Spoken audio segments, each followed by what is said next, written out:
Welcome, dear listener, to Driftwood Stories.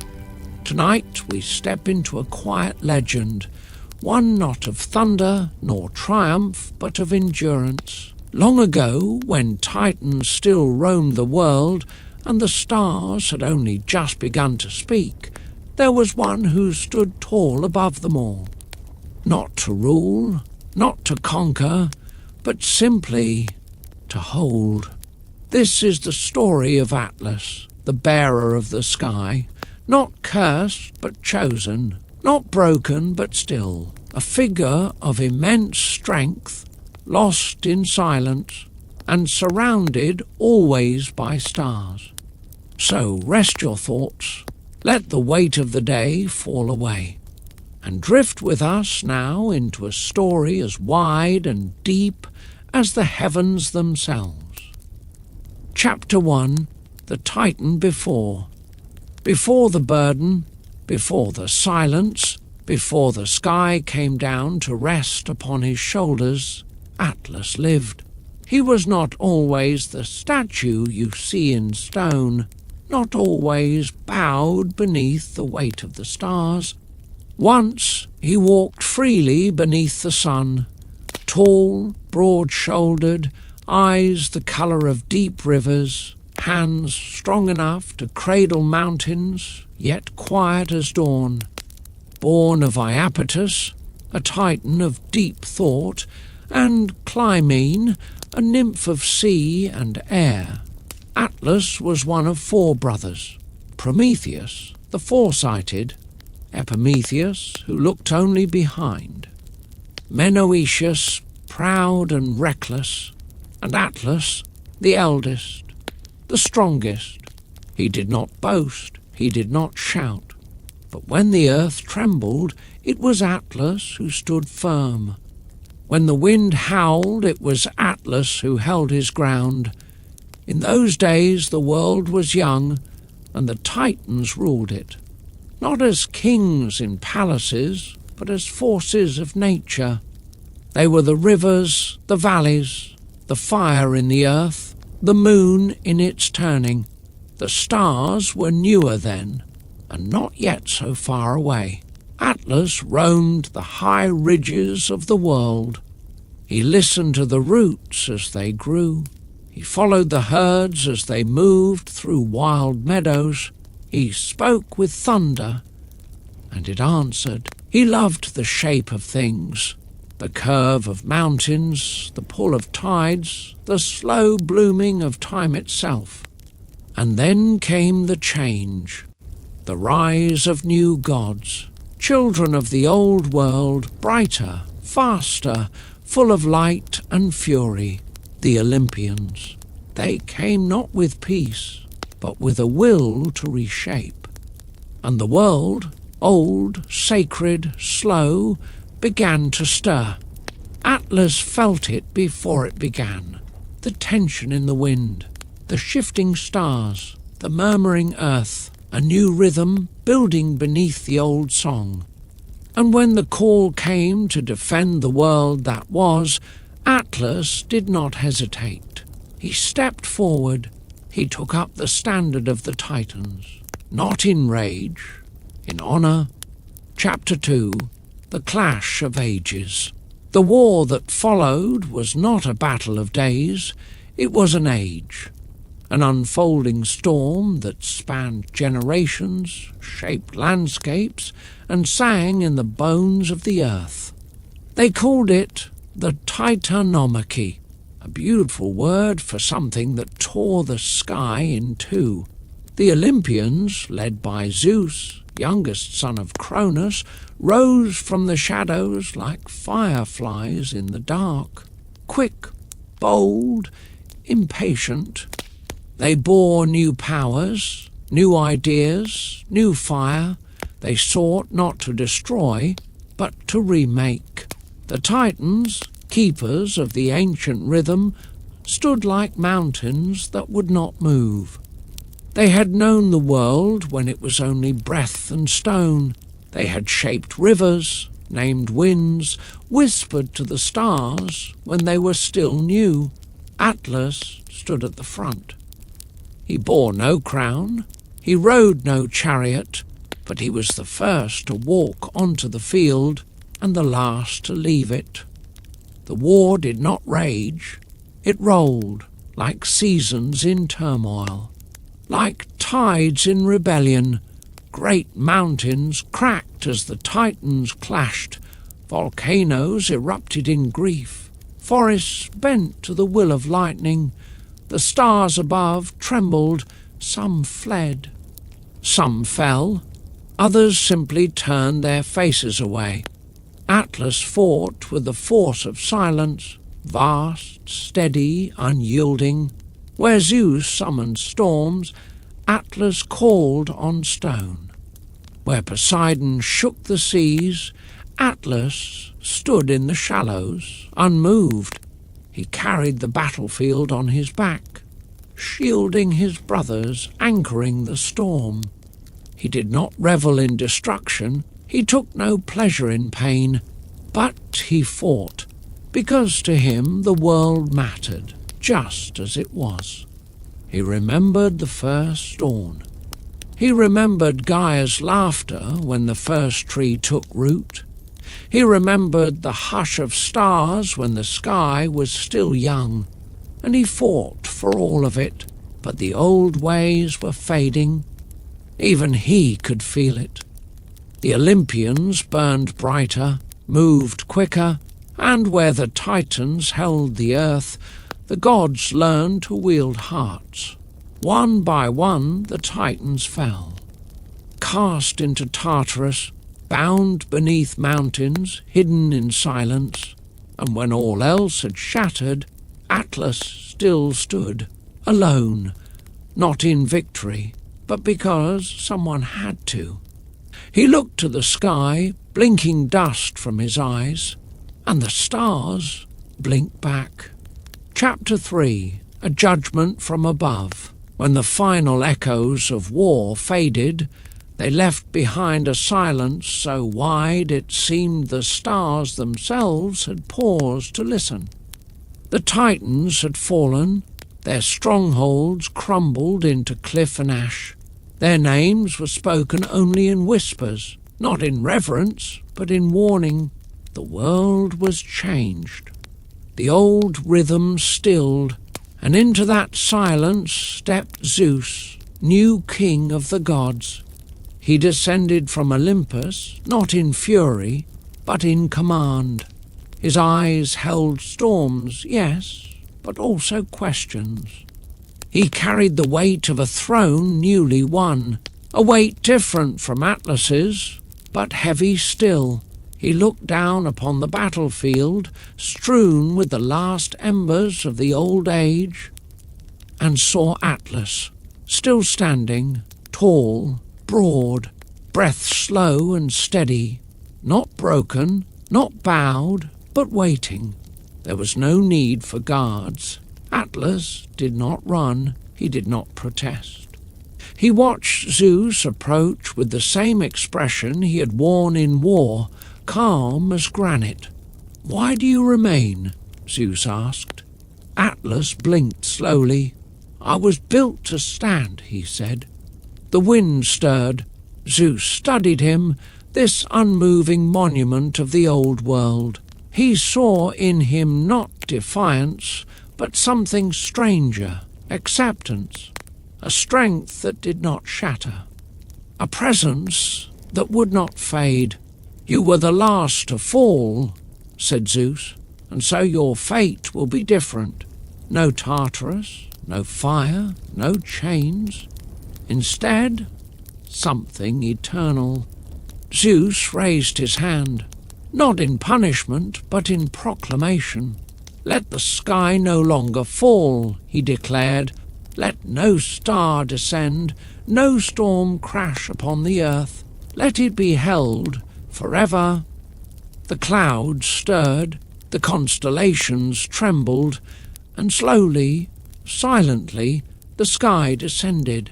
It came not like a weapon, but like a great curtain, vast, glittering, woven with light and void. It folded itself downward, falling toward the earth. and came to rest upon Atlas's shoulders. It was not sharp, it was not heavy in the way stone is heavy, but it was endless, the weight of stars, the breath of winds, the cradle of all above. Atlas staggered only once. His legs bent, his arms reached, his body bowed. And then he held. Zeus said nothing more. He turned, lightning flickering in his wake, and vanished into the heights. Atlas remained. The only sound was the slow sigh of wind across stars. And in that hush the world shifted, not in rebellion, but in balance. Chapter 4. The First Weight. At first it was the silence that struck him.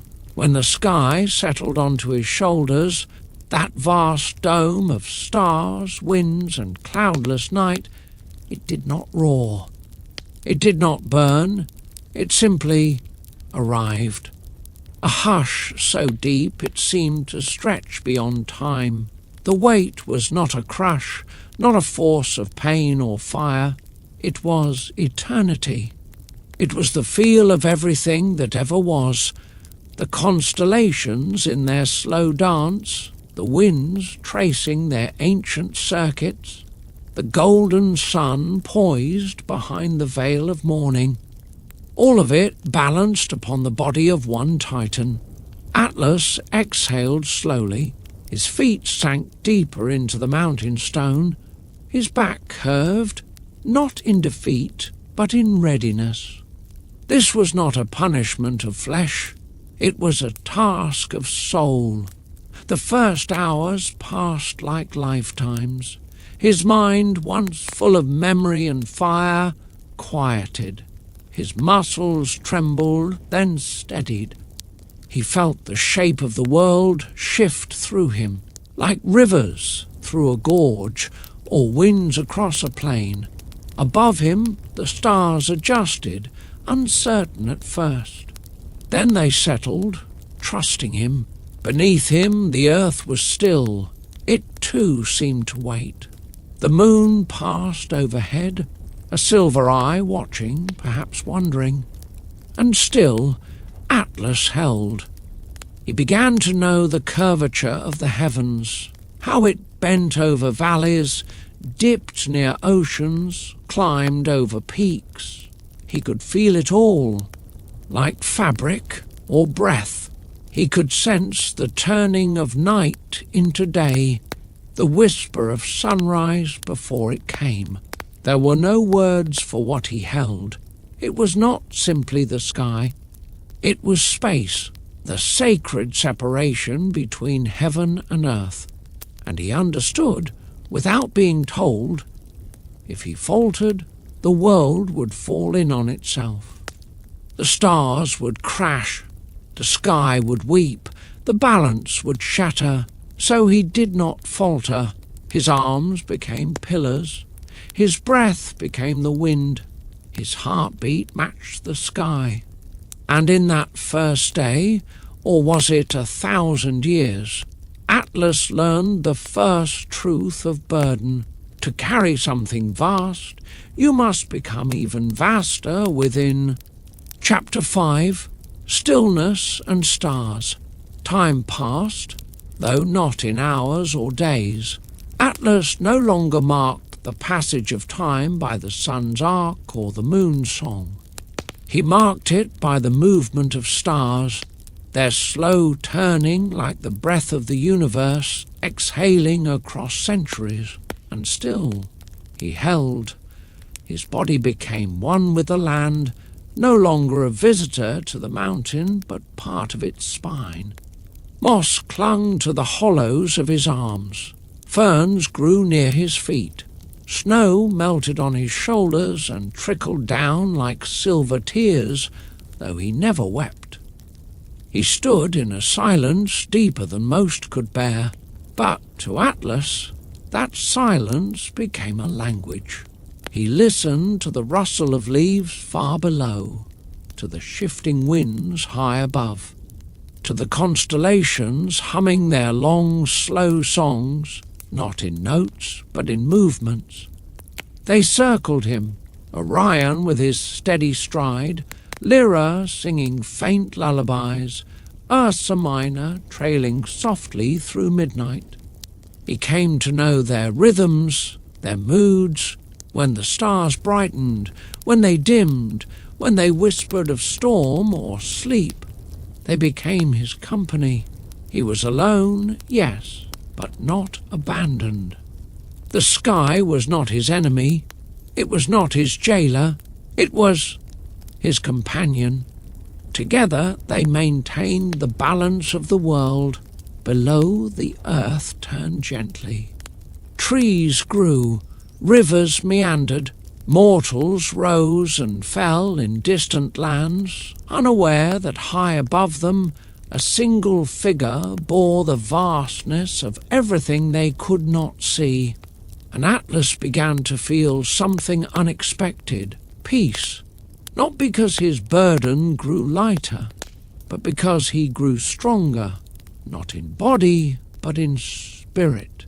His stillness became sanctuary. His silence became song. He no longer longed to move. He no longer dreamed of running. He began to understand that not all strength roars. Some strength simply endures. And in the hush between stars he whispered, perhaps only to himself, "Let the heavens rest. I am still here." Chapter 6.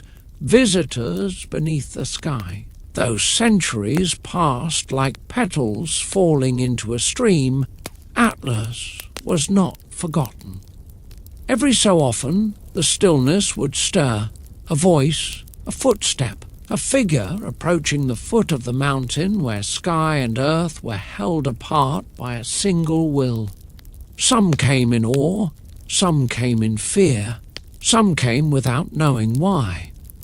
Orion was the first, the great hunter whose feet carried him beyond maps, beyond reason. His bow slung over one shoulder, his gaze always upward. He stopped beneath Atlas one starlit night, the sky turning slowly above them both. "You hold what I chase," he said quietly. The stars, Atlas didn't speak, not in words, but the sky above them shimmered, as if in greeting. Orion smiled and moved on, his form later rising among the constellations, forever walking through Atlas's skies.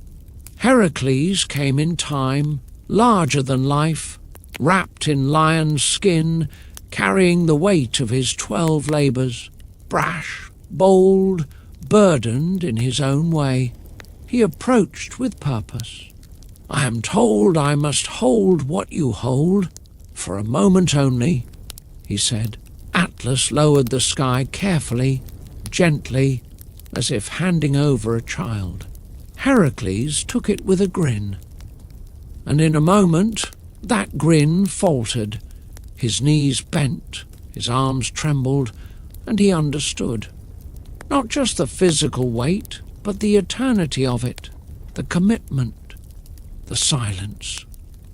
He returned the sky quickly, and Atlas accepted it without pride, only quiet understanding. Others passed too. Perseus, winged and wide-eyed, bearing a head of serpents.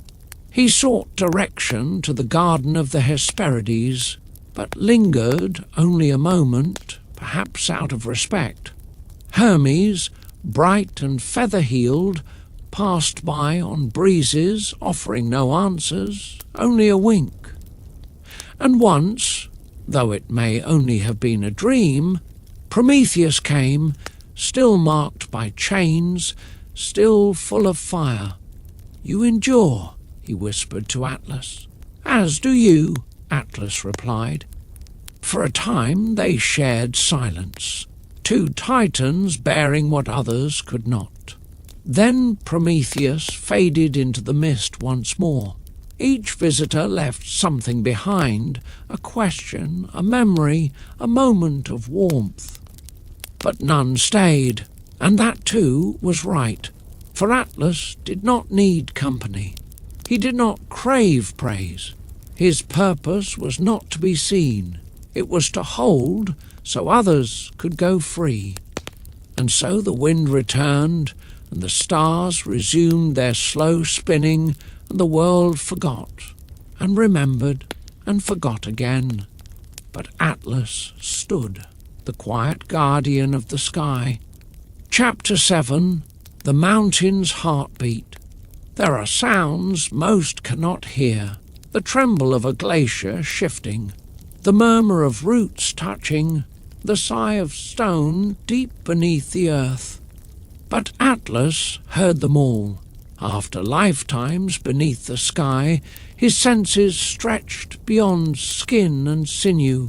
He felt the mountain's heartbeat, slow, patient, immeasurable. A rhythm that pulsed not in seconds, but in centuries. Thud. A tree grows on a distant ridge. Thud. A river changes course beneath the surface. Thud.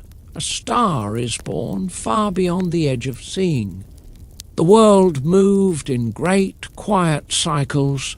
Most lived inside those cycles, unaware. But Atlas stood between them. He felt the turning of the cosmos above, and the curling of roots below. He existed in the narrow place where sky and soil met, where neither ruled and neither touched. And in that space he began to understand. His burden was not just a punishment, it was a bridge, a balance. He was the keystone in an arch vast beyond imagination, holding open the space between wonder and collapse. Birds nested in the hollows of his arms. They came and went with the seasons, chirping lullabies that tickled his ears. Rain fell and pooled in the creases of his shoulders, sparkling like dew on old stone. Sometimes clouds passed so low they draped across his back like wool. Lightning would hum through the sky, and he would feel it crawl along his spine, not painful, but electric. A reminder that the heavens were alive, and that he was their anchor. And then the music, not of instruments, not of voice, but the cosmic hum, that gentle vibration of existence itself. He felt it in his ribs. He heard it in his bones, a sound like breathing or the rise and fall of waves. In that stillness, Atlas knew he was not lost, he was not forgotten.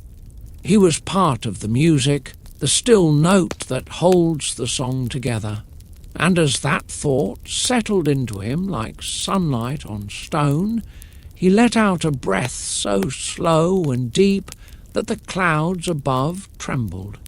This is not the end of me, he thought.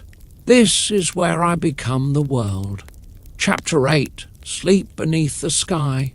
Night falls once more, though to Atlas it has never truly left.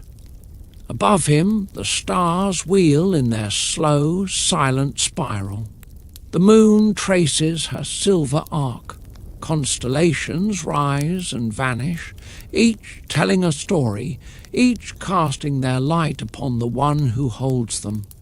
He does not sleep, he does not dream, and yet all the world sleeps beneath him. In valleys far below, mortals rest in their homes. Flames flicker low in hearths. The last bird calls fade into hush. Somewhere, a child wraps herself in a blanket and wonders if the stars ever fall. They don't, because he is there, Atlas, the quiet guardian, the invisible pillar. He does not ask for thanks. He does not seek to be seen. And yet, in every peaceful night, in every starlit dream, in every breath of calm beneath the sky. He is present. The stars, though weightless to the eye, carry with them the dreams of all who look up, and Atlas bears them without complaint, without wavering, not as punishment, but as promise. He is the pause between chaos and collapse, the stillness that keeps the heavens from falling, the strength that does not shout. And now, dear listener, so are you. For as you lie here, your body still and breath soft, you too hold space for rest, for healing, for peace. Let your worries fall away like stardust from tired shoulders. Let your thoughts soften like moss beneath bare feet. Let your breath match the slow rhythm of stars. Atlas is awake.